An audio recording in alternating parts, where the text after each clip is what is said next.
Welcome to Skynomics academy. My name is Sunil Kumar Yadav और फिर से आप लोगों का स्वागत है हमारे यूट्यूब चैनल स्काइनॉमिक्स अकेडमी में। ठीक है, तो आज हम लोग किस टॉपिक के बारे में या किस चैप्टर को डिस्कस करेंगे? हम लोग स्टाफिंग को। हम लोगों ने पोस्ट डीसी देखा था, पोस्ट डीसी, पीओएस डीसी, मतलब जो मैनेजमेंट फंक्शंस ऑफ मैनेजमेंट होता था कि अगर कोई कंपनी अपने आपको मैनेज करके चलना चाहता है तो ये इस तरीके से मैनेजमेंट कर सकता है। मतलब P for planning, O for organising, S for staffing. तो आज हम लोग ये तीसरा कड़ी पढ़ने जा रहे हैं इसका। प्लानिंग और ऑर्गेनाइजिंग पहले ही पढ़ रखे हैं, तो जिन्होंने नहीं देखा वो जाकर हमारे यूट्यूब चैनल पर एक बार देख सकते हैं। ठीक है, तो इसमें हम लोगों ने प्लानिंग के बारे में, ऑर्गेनाइजिंग के बारे में पढ़ने के बाद आज हम लोग स्टाफिंग के बारे में पढ़ेंगे कि आखिरकार कोई जो कंपनी होती है वो अपने स्टाफ को किस तरीके से रिक्रूट करती है, सेलेक्ट करती है, या फिर पूरा प्रोसेस जानेंगे कि क्या इंपॉर्टेंस हो जाता है और क्या क्या मोस्ट इंपॉर्टेंट फीचर्स हैं। तो ये अभी हम लोग इंपॉर्टेंट फीचर्स भी साथ में जानने की कोशिश करेंगे। तो अभी तक जितना भी वीडियो अपलोड किए हैं सीयूईटी से रिलेटेड, आप लोग एक बार जरूर बताइएगा कि आप लोगों को कैसा लग रहा है, और अगर इसमें कुछ और इम्प्रूवमेंट चाहिए तो वो भी आप लोग बताइएगा। क्योंकि आज ये पहले इस वाले पार्ट में हम लोग पहले नोट्स को कवर करेंगे कि स्टाफिंग के क्या क्या पूरे प्रॉपर तरीके से नोट्स उसको डिस्कस करेंगे। उसके बाद हम लोग इसके बाद वाले में एमसीक्यू डिस्कस करेंगे, किसके? स्टाफिंग के। ठीक है, प्लानिंग और ऑर्गेनाइजिंग का मैं साथ में डिस्कस कर दूंगा। जो भी इसका क्या है, जो भी इसका एमसीक्यूज है। ठीक है, उसके बावजूद भी अगर कोई डाउट होता है तो हमारे व्हाट्सएप नंबर पर आप व्हाट्सएप कर कर एक बार जानकारी ले सकते हैं और आसानी तरीके से आप लोग आगे जीवन में पढ़ाई को लेकर चल सकते हैं। ठीक है, तो चलिए पहले स्लाइड पर चलते हैं। तो पहला स्लाइड, पहले मीनिंग आता है कि व्हाट इज स्टाफिंग, कि स्टाफिंग का मतलब आखिर होता क्या है। देखो, स्टाफिंग का कॉन्सेप्ट क्या है? It is defined as the process of hiring and developing a required personal to fill the various position in the organisation. कि आपके ऑर्गेनाइजेशन में मान लीजिए कि एडवर्टाइजिंग टीम का पोजीशन खाली है या फिर सेल्स टीम का पोजीशन खाली है, तो उसको भरने के लिए जिस प्रोसेस का इस्तेमाल किया जाता है, उस प्रोसेस को या उसको फिलअप करने का, उसको फिल करने का जो जिस प्रोसेस का इस्तेमाल होता है उसको हम लोग बोलेंगे क्या? स्टाफिंग। उसको क्या बोलेंगे? स्टाफिंग बोलते हैं। ठीक है, क्लियर? तो what do mean by staffing?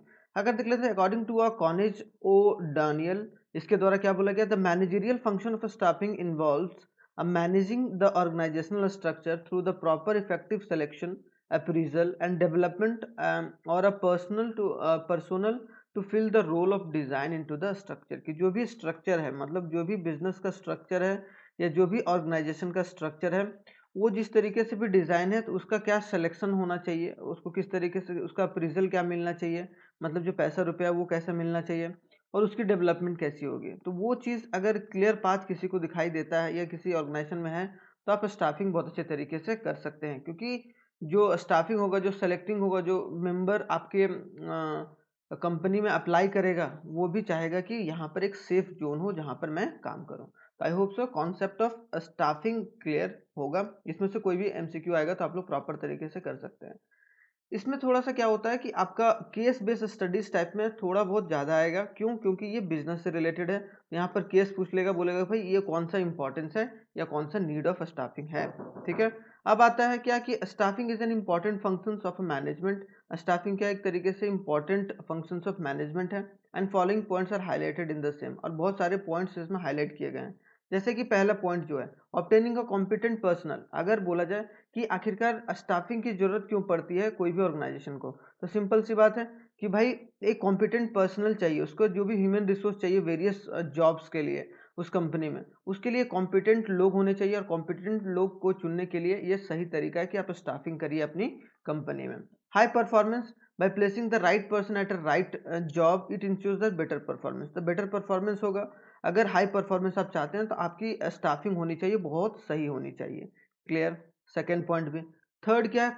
Continuous survival and growth, कि to ensure the continuous survival and the growth of enterprises, कि जो भी कंपनी और इंटरप्राइजेस का अगर आप सर्वाइवल और एक ग्रोथ देखना चाहते हैं through the successive planning for building the managers, तो वो ग्रो कैसे होगा? जब तक आप स्टाफ नहीं करेंगे, आप स्टाफ नहीं रखोगे तब तक वो ग्रो नहीं होगा। सब काम तो आप अपने आप नहीं करोगे ना, सब काम तो आपका मैनेजर ही नहीं करेगा ना। आपको धीरे धीरे आपकी टीम को बड़ी करनी होगी, और एक जिस ऑर्गेनाइजेशन का टीम अच्छा रहता है उसका कंपनी या उसकी कंपनी बहुत अच्छे तरीके से आगे बढ़ती है। फोर्थ, इसका इंपॉर्टेंस क्यों है? Optimum utilisation of resource, human resource. देखो, आप ह्यूमन रिसोर्स होता है ह्यूमन रिसोर्स क्या कि जो भी स्टाफ यहाँ सेलेक्ट होके आते हैं वो एज ए ह्यूमन रिसोर्स कहलाते हैं, क्योंकि यहाँ पर जो भी कंपनी का रिसोर्स रहता है उसको इस्तेमाल करके वो बेस्ट पॉसिबल वे में उसको सेल करने की काम करता है, या जो भी उसका काम रहता है वो करता है। तो optimum utilisation of human resource को करने के लिए ये इंपॉर्टेंस है स्टाफिंग की, ताकि अच्छे तरीके से ह्यूमन रिसोर्स का इस्तेमाल हो सके, गलत गलत सलत ना हो सके। लास्ट में helps in achieving the organisational goal. और क्या स्टाफिंग क्या करता है, अल्टीमेट जो इसका गोल होता है स्टाफिंग का, वो क्या करता है, हमें जो ऑर्गेनाइजेशनल गोल होता है, ऑर्गेनाइजेशनल गोल उसको अचीव करने में काम करता है। तो जो भी ऑर्गेनाइजेशन गोल है उसको कैसे अचीव किया जाए वो सही तरीके से, वो हमें स्टाफिंग से अच्छा कुछ नहीं होगा, क्योंकि अगर आप ह्यूमन रिसोर्स एक बार अच्छी बना लिए तो फिर आपका जो भी ऑर्गेनाइजेशनल गोल है कि आपको जहाँ पहुँचना है, मान लो कि 100 करोड़ की कंपनी बनानी है, 200 करोड़ की कंपनी बनानी है, तो वो आराम से आप बना सकते हो। ठीक है, चलिए, तो इम्पोर्टेंस और नीड भी अच्छे तरीके से आप लोगों का क्लियर होगा। अब आते हैं कि जो स्टाफिंग है as a part of human resource management क्यों है। तो सिंपल सी बात है, क्योंकि स्टाफिंग का मतलब ये होता है कि आप ह्यूमन को रिक्रूट कर रहे हैं अपनी कंपनी में ताकि वो आपके कामों को करके दें। ठीक है, तो एक तरीके से स्टाफिंग क्या है, ह्यूमन रिसोर्स एचआरएम का पार्ट है, ह्यूमन रिसोर्स मैनेजमेंट का। Staffing functions deals with the human element of management. क्या स्टाफिंग किससे रिलेटेड है, ह्यूमन एलिमेंट ऑफ मैनेजमेंट से रिलेटेड है। और जो भी इसका इंपॉर्टेंट पार्ट होता है, it is important because the performance of organisation depends upon the human resource. कि जो भी परफॉर्मेंस होगा, कंपनी अच्छा करेगी बुरा करेगी, कॉम्पिटेंस क्या होगा, इसका मोटिवेशन क्या होगा, वो सब सारा किसका डिपेंड करता है, ह्यूमन बींग पर, कि जो भी इंसान वहां पर काम कर रहे हैं। इसीलिए स्टाफिंग क्या है, ह्यूमन रिसोर्स का पार्ट है।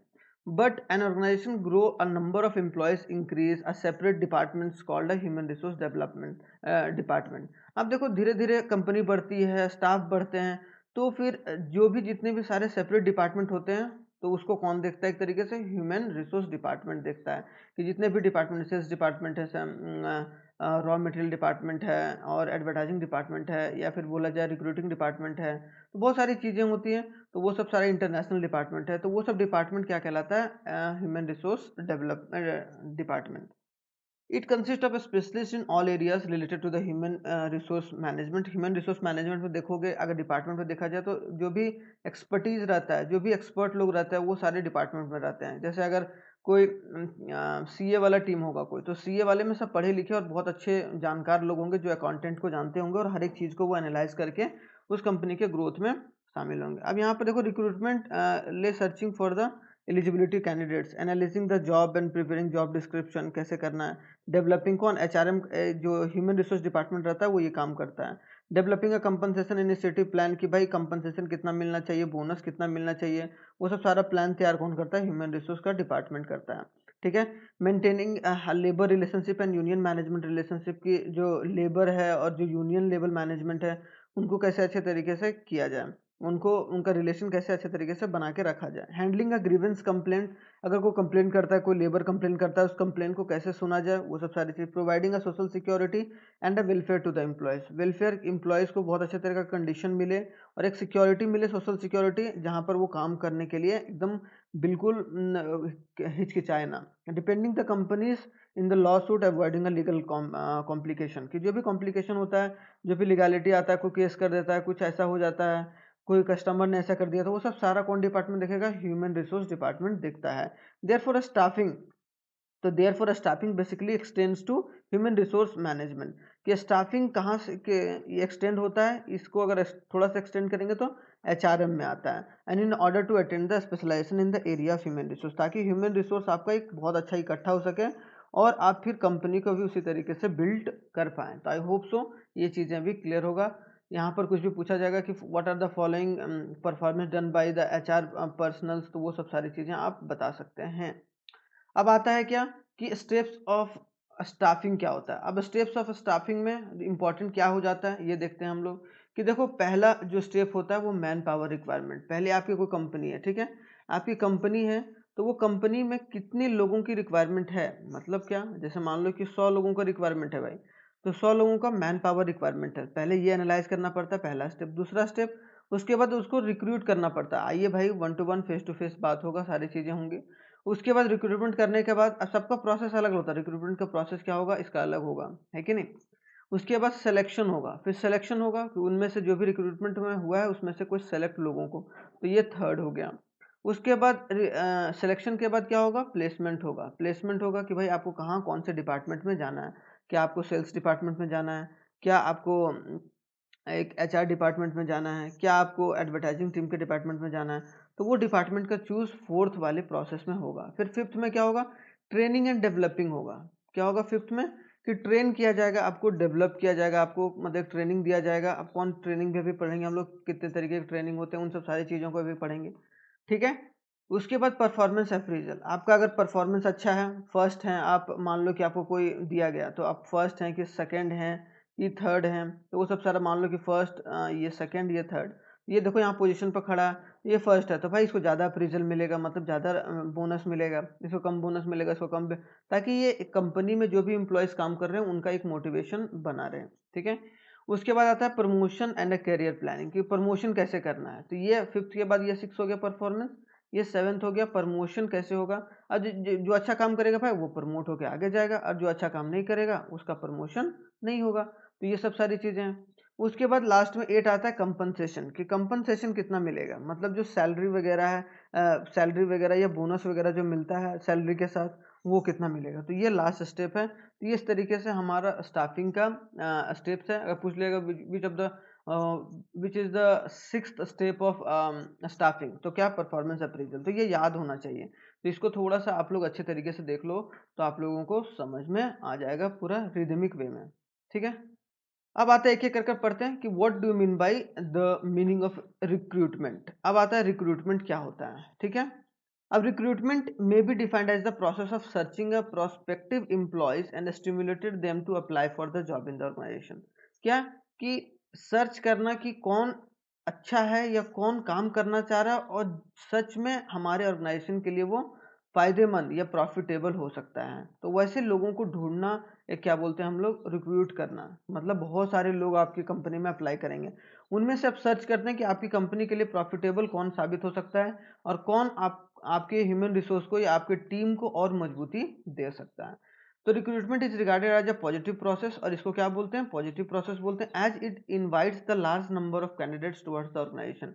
रिक्रूटमेंट क्या करता है, ये प्रोवाइड करता है कि भाई आप जाके अप्लाई कीजिए उस कंपनी में जो कंपनी का पर्टिकुलर रिक्रूटमेंट निकला हुआ है। तो यहाँ लार्ज नंबर ऑफ जो भी एम्प्लॉयज रहते हैं या जो भी ऑर्गेनाइजेशन में कैंडिडेट अपना मतलब जॉब ढूंढ रहे हैं, तो उनके लिए एक बहुत बड़ा ये पॉजिटिव प्रोसेस है। तो various activity involve the process of recruitment, recruitment का प्रोसेस में बहुत सारे एक्टिविटीज होते हैं, आप क्या क्या होते हैं वो देख लेते हैं। Identification of source of labour supply, कि कहाँ से लेबर सप्लाई हम लोगों को करनी है, क्या हम लोग फॉरेनर लाना है या मतलब मान लो कि फॉरेन कंट्री से लेबर लानी है, कि क्या करनी है, कि कौन से पार्ट से लानी है, कहाँ से क्या करना है, कि असेसिंग देयर वैलिडिटी, कि कहाँ से उसको वैलिडेट करना है कि वो सही कैंडिडेट है या नहीं है। Choosing the most suitable sources, की सोर्स हम लोग चूज करना है कि क्या कौन सा सोर्स होगा रिक्रूट करने का, कि आउटडोर मतलब हम लोग खुद से करें या फिर कोई हायरिंग एजेंसी हम लोग लें, ताकि वो हायरिंग एजेंसी क्या करेगा, हम लोगों को रिक्रूट करके देगा, फिर फाइनल डिसीजन हम लोग चुनेंगे। Inviting applicant from the prospective candidates, क्या इनवाइटिंग एप्लीकेशन कि जो भी कैंडिडेट करना चाहते हैं अप्लाई आपकी कंपनी में, वो सही तरीके से आपके कंपनी में इनवाइट करें, कहाँ के थ्रू, वेबसाइट के थ्रू या कहीं और जहाँ भी आप कराना चाहते हैं। अब सोर्स ऑफ रिक्रूटमेंट क्या होता है, अब देखो जो कंपनी लोगों को रिक्रूट करती है अपनी कंपनी में, कि भाई ये रिक्रूटमेंट प्रोसेस कैसे होगा, दो तरीके से होता है जनरली। एक क्या होगा, कंपनी खुद कर रही है या कंपनी किसी को हायर कर रही है कि आप मेरे लिए कैंडिडेट चुन के लाओ, फिर मैं फाइनल करूंगा। तो एक इंटरनल रिक्रूटमेंट होता है, एक एक्सटर्नल रिक्रूटमेंट होता है। इंटरनल मतलब जो कंपनी ओन सेल्फ मतलब ओन अपने से कर रहा हो, और अगर हायर कर रहा हो कहीं आउटसाइड से, हायर फ्रॉम आउटसाइड, अगर आउटसाइड से हायर हायर कर रहा है तो हम लोग उसको क्या बोलेंगे कि एक्सटर्नल रिक्रूटमेंट है। इंटरनल सोर्स क्या होता है, तो internal source refers to the recruitment from within the organisation, कि हमारे विद इन द ऑर्गेनाइजेशन में क्या, एक तो तरीके से क्या हो गया कि विद इन द ऑर्गेनाइजेशन मतलब हमारे पहले ही इम्प्लॉयज बहुत सारे हैं, और वहां से हमने क्या करा कि रिक्रूटमेंट करना शुरू किया, उसको आगे प्रमोट कर दिए। जैसे दो तरीके से होता है इंटरनल, एक तो बाई ओन सेल्फ तो होता ही होता है कि भाई हमारे जो कंपनी में जितने भी लोग पहले से मौजूद हैं उनको कहाँ से कहाँ ट्रांसफ़र करें। मान लो कि कोई नॉर्थ जोन में काम कर रहा है, तो उसको नॉर्थ जोन मान लो कि दिल्ली में काम कर रहा है, और साउथ जोन में भी उस कंपनी की ऑफिस है जो चेन्नई में है, ठीक है। अब मान लो कि दिल्ली से उसको चेन्नई भेजना है, ट्रांसफर करना है, तो उसकी परफॉर्मेंस अगर अच्छी होगी, वहाँ की कंडीशन खराब होगी या फिर जैसा भी होगा कंडीशन, तो उसको ट्रांसफर करेगा। तो ट्रांसफर कौन से लोगों को करेगा? इंटरनल, मतलब जो उसके कंपनी में पहले से मौजूद होगा। ये क्या करता है, ताकि अगर कोई डिपार्टमेंट में सरप्लस हो जाए, सरप्लस लोग हो जाएं, सरप्लस एचआर हो जाएं, तो हम किसी दूसरे जगह उसे भेज सकते हैं। या फिर लेकिन उसके सैलरी में कोई कंपनसेशन नहीं होगा, मतलब सैलरी जो मिल रहा था वो मिलेगा ही मिलेगा। कभी देख लेते हैं हम लोग कि भाई अगर मान लो कि कैशियर नहीं आया बैंक में, जो कैश प्रोवाइड करता है ना, हम लोग लेने जाते हैं या आपके पिताजी लोग लेने जाते होंगे तो कैश प्रोवाइड करता है काउंटर पर। तो अगर वो नहीं है तो कभी कभी क्या होता है, मैनेजर बैठ के खुद कैशियर का काम करता है। इसका मतलब ये थोड़ा ना कैशियर का तनख्वाह उसे, अगर 50,000 रुपये तनख्वाह होगा उसका, तो अगर 2 महीने के लिए यहाँ बैठा तो 2 महीने के लिए उसका 30,000 रुपये तनख्वाह कर देगा, नहीं। तीन तनख्वाह मतलब तीन मंथली उसका इनकम 30,000 कर देगा, नहीं।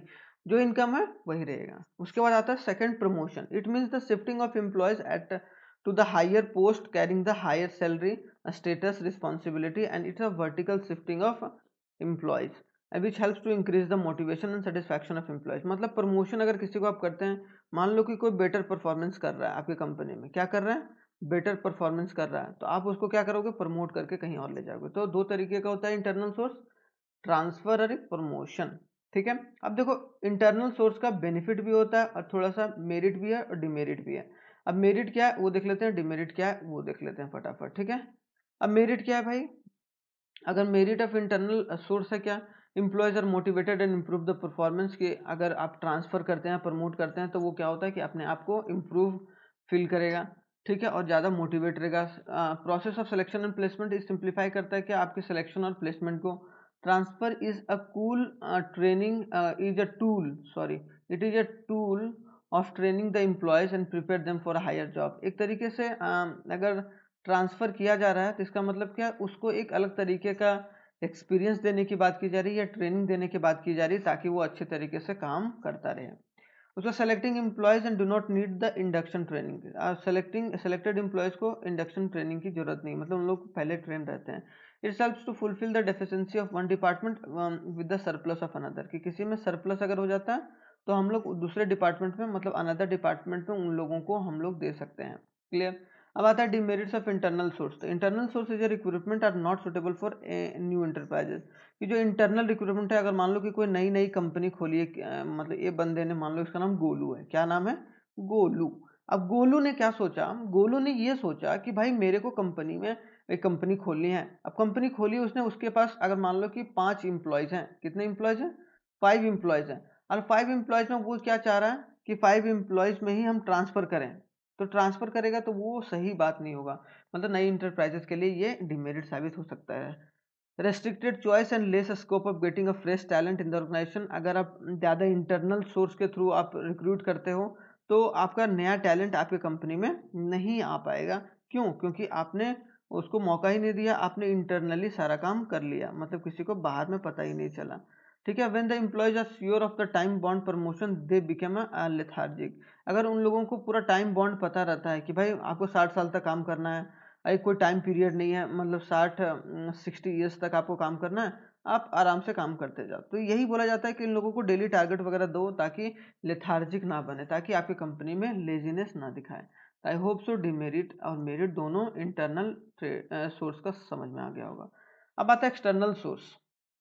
ठीक है। अब एक्सटर्नल सोर्स क्या है कि नहीं, मजा आ रहा है कि नहीं भाई, बताइए आप लोग कमेंट बॉक्स में एक बार। और आप लोगों को कोई भी डाउट है अगर, तो आप हमारे ये व्हाट्सएप नंबर पर एक बार जरूर आप लोग मैसेज कीजिएगा, ताकि आप लोगों को नोट्स अगर चाहिए होगा तो नोट्स मैं प्रोवाइड करा दूंगा, या फिर और कुछ जो भी प्रॉब्लम होगा क्वेश्चन में वो भी मैं प्रोवाइड करा दिया करूंगा। तब आता है क्या, external external source. External source में क्या क्या होते हैं, बहुत डायरेक्ट रिक्रूटमेंट, कि आप डायरेक्ट दिए, under this method a notice is placed on the notice board and enterprises specify the detail of the job and the job. की एक बोला जाए कि नोटिस बोर्ड में चिपका दिया गया, मान लो बिल्डिंग के बाहर, कि भाई मुझे 5 काम वाली चाहिए ठीक है, काम वाली। ठीक है, अब काम वाली चाहिए, तो 5 काम वाली अब क्या करेगी, वो प्रीमिसेस के बाहर आके या फिर उसके जो जहाँ भी ऑफिस रहेगा उनका, वहाँ जाके वो अपना रिज्यूमे वगैरह या जो भी सारे देंगे, वहाँ से उसका सिलेक्शन हो सकता है। स्पेसिफिक डेट पर वहाँ पर लिखा गया है कि अब इतने डेट पर इतने डेट पर आप आ सकते हैं। फिर एडवर्टाइज, एक है न्यूज़पेपर में एडवर्टाइज कर दिया, आप कहीं अलग अलग जगह पर एडवर्टाइजमेंट कर रहे हैं तो वहाँ से आप लोगों को चुना जा सकता है। फिर एम्प्लॉयमेंट एक्सचेंज होता है बहुत बार। क्या गवर्नमेंट क्या करती है कि लगाती है कि एम्प्लॉयमेंट मेला, कभी है, ये अभी भी बहुत जगह लगता है। ये एम्प्लॉयमेंट मेला लगाते हैं कि जिन लोगों को जॉब नहीं है तो, और जो कंपनी जॉब मतलब रिक्रूट करना चाहती है वो आके उस मेले में आ सकते हैं, और बहुत सारे लोग को वहीं पर भी इंटरव्यू होकर वहीं पर डायरेक्टली उन लोगों को सेलेक्ट कर लिया जाता है। तो ये भी होता है। Labour contractor, it maintains the close contact with the labours. Labour contractor होता है आपके कंपनी में, मान लो कि बहुत सारे वर्कर्स की जरूरत है, तो एक कॉन्ट्रैक्टर को आपने हायर कर लगा कि भाई कोई भी लेबर की जरूरत होगी तो आप मुझे प्रोवाइड कराओगे। तो ये हो सकता है कि एक्सटर्नल सोर्स के थ्रू। फिर वेब पब्लिशिंग, आपने क्या करा, अपने वेबसाइट के थ्रू इंफॉर्मेशन वगैरह इंटरनेट पर दे दिया, और इंटरनेट के थ्रू आपने वहां पर रिक्रूटमेंट आराम से कर सकते हैं, मतलब वेब पब्लिशिंग के थ्रू। एक्सटर्नल सोर्स है ये सब सारा।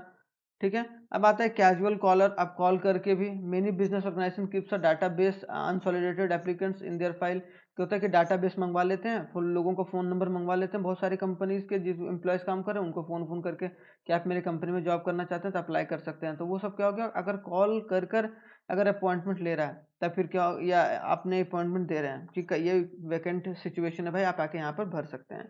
फिर आता है सेवंथ, रिकमेंडेशन ऑफ एम्प्लॉयज़। होता है कि बार बार कभी कभी क्या होता है कि एक एम्प्लॉय है, कि मान लो कि इसका एम्प्लॉय गोलू है, अब गोलू का दोस्त एक मोलू है।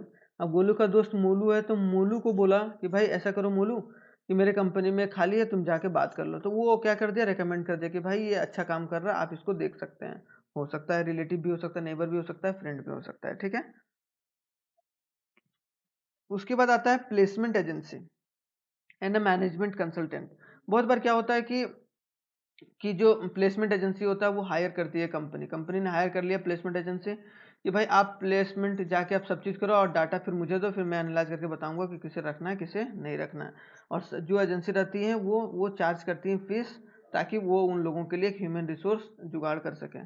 कैंपस रिक्रूटमेंट, आपकी कंपनी के आपने क्या करा कि कुछ 8-10 लोगों का टीम बनाया और आपने आईआईटी बॉम्बे भेज दिया कि भाई आईआईटी बॉम्बे में जाओ, वहाँ पर प्लेसमेंट होगा जब ईयर के लास्ट में, तो वहाँ से प्लेसमेंट डायरेक्टली आप करना है। तो मतलब डायरेक्टली आप कॉलेज में जाकर कैंपस रिक्रूटमेंट कर रहे हैं। एडवर्टाइजिंग ऑन टेलीविजन, टेलीविजन पर एडवर्टाइजमेंट करके ये भी कर सकते हैं आप। ठीक है। तो ये सब सारी चीज़ें क्या है कि एक्सटर्नल सोर्स के, जहाँ से आप एडवर्टाइजमेंट करके रिक्रूट कर सकते हैं। अब आता है क्या, मेरिट ऑफ एक्सटर्नल सोर्स। अब आता है मेरिट क्या होता है एक्सटर्नल सोर्स का भाई।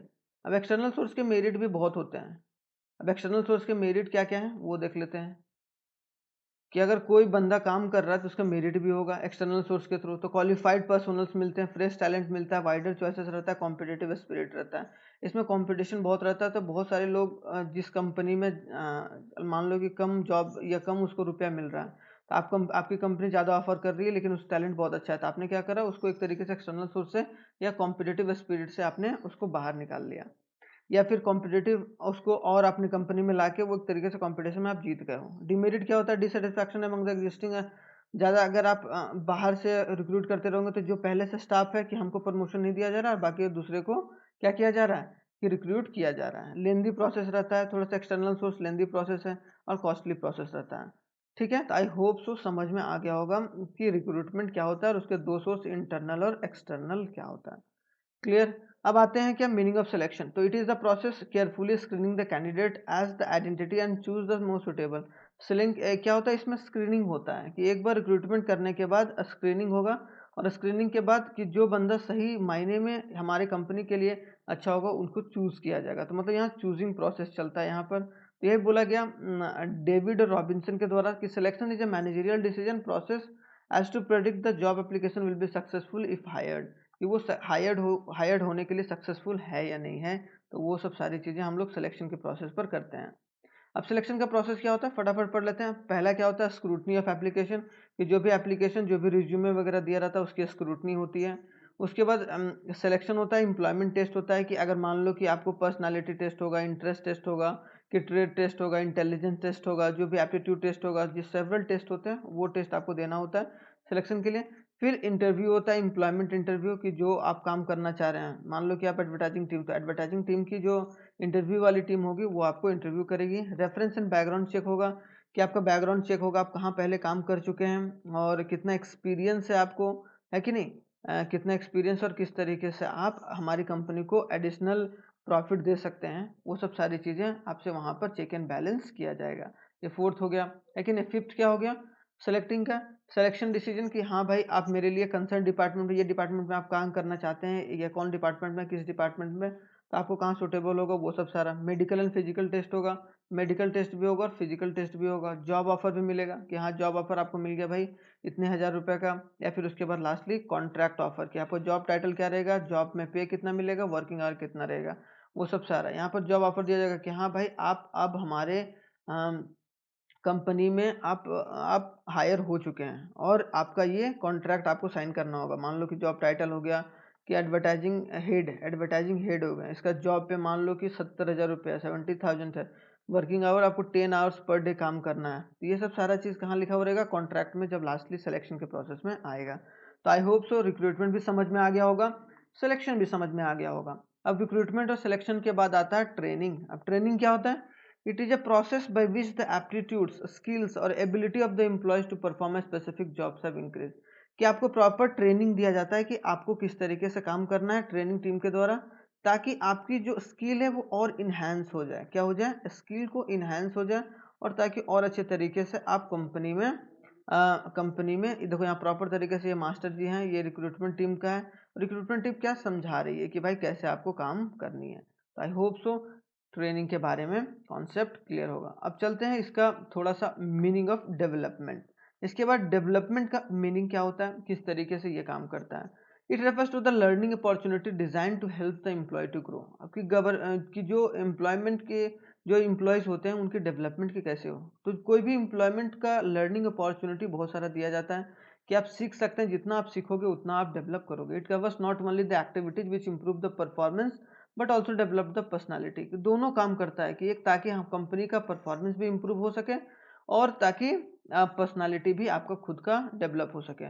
तो यहाँ पर देखो, तो ट्रेनिंग के थ्रू हमें क्या मिलता है, डेवलपमेंट। हमें क्या, एक ऑर्गेनाइजेशन को क्या मिलता है, ग्रोथ मिलता है, अच्छा परफॉर्मेंस। और उसको खुद को क्या मिलता है, उस पर्सन को अच्छा पर्सनालिटी डिटरमाइन करने का मौका मिलता है। अब क्या होता है importance of training and development, क्योंकि ट्रेनिंग और डेवलपमेंट साथ ही साथ चलता है। अगर ट्रेनिंग होगा तो एम्प्लॉयज़ का डेवलपमेंट होगा और एम्प्लॉयज़ का डेवलपमेंट होगा तो कंपनी की ग्रोथ होगी, मतलब उसका कंपनी का परफॉर्मेंस अच्छा होगा।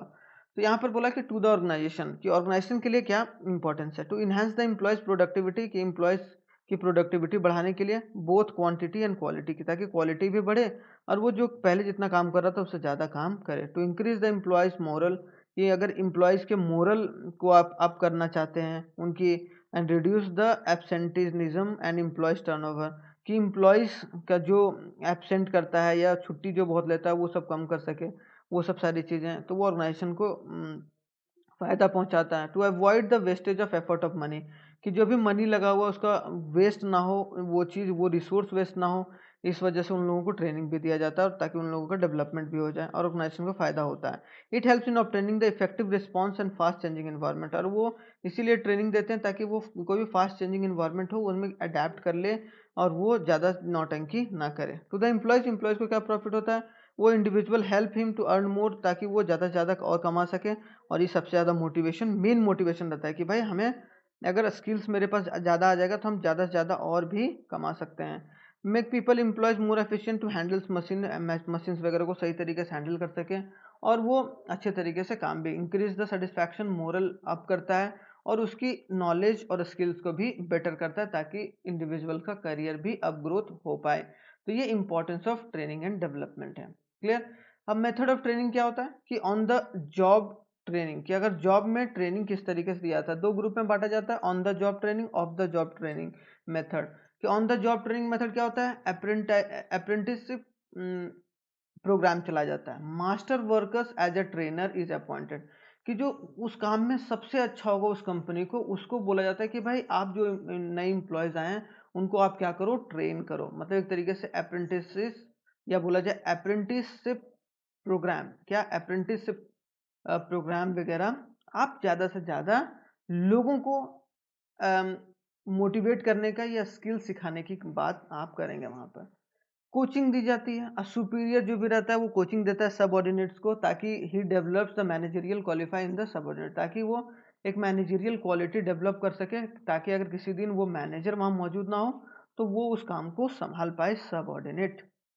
इंटर्नशिप ट्रेनिंग इंटर्नशिप देता है, joint programme of training in which educational institute and the business firms imparts and training in selected candidates and gain a practical work experience, ताकि प्रैक्टिकल वर्क एक्सपीरियंस मिल सके उनको। जैसे मान लो कि कोई आईआईटी बॉम्बे में पढ़ रहा है, तो आईआईटी बॉम्बे में पढ़ रहा है तो उसको मान लो कि इंटर्नशिप ट्रेनिंग दे रहा है मान लो गूगल, तो गूगल अगर इंटर्नशिप प्रोग्राम तो गूगल के ऑफिस में जाकर वो लोग काम आराम से सीख सकते हैं, या फिर वो इंस्टीट्यूशन में गूगल के एम्प्लॉय जाके वहाँ पर भी काम किया जा सकता है। मतलब जो गूगल के लोग हैं वो गए आईआईटी बॉम्बे में, वहाँ से सीखे कि वहाँ के बच्चे क्या क्या कर रहे हैं। Job rotation, the training is systematically transfer one job to the another, ये ट्रांसफर करने की बात भी करता है। और induction training, it is a type of training to help a new employees to settle down quickly and becomes a familiar with the job surrounding, कि job से आप फेमिलियर हो जाए फटाक से फटाक। मतलब छोटा सा ट्रेनिंग, इंडक्शन ट्रेनिंग दिया जाता है जिससे काम को फेमिलियर किया जा सके नए लोगों के थ्रू। ठीक है। अब ऑफ द जॉब ट्रेनिंग क्या होता है? ऑफ द जॉब ट्रेनिंग होता है क्लासरूम लेक्चर हो गया, फिल्म्स हो गया, फिल्म्स दिखा के, केस बेस्ड स्टडीज दिखा के, ये कि भाई कोई मान लो कि यूट्यूब चैनल में बहुत अच्छा केस बेस्ड स्टडी सिखा रहा है, या केस बेस्ड के टीम को हायर कर रखा है कि भाई, और वो क्या प्रेजेंटेशन देगा एक बड़ा सा हॉल में लाके, तो वो कहीं ना कहीं क्या कर रहा है कि एक तरीके से केस बेस्ड स्टडीज को फिगर आउट करके रियल लाइफ से कंप्यूट कर रहा है। कंप्यूटर मॉडलिंग, इसके लिए रियल लाइफ सिचुएशन को। Vestibule training, vestibule training employees learns their job on the equipments they will be using, कि कौन कौन से इक्विपमेंट्स यूज कर रहे हैं और उनका एक्चुअल वर्क इन्वायरमेंट क्या होना चाहिए और किस तरीके से वो एक्चुअल फ्लोर में कहाँ और किस तरीके से काम कर सकते हैं।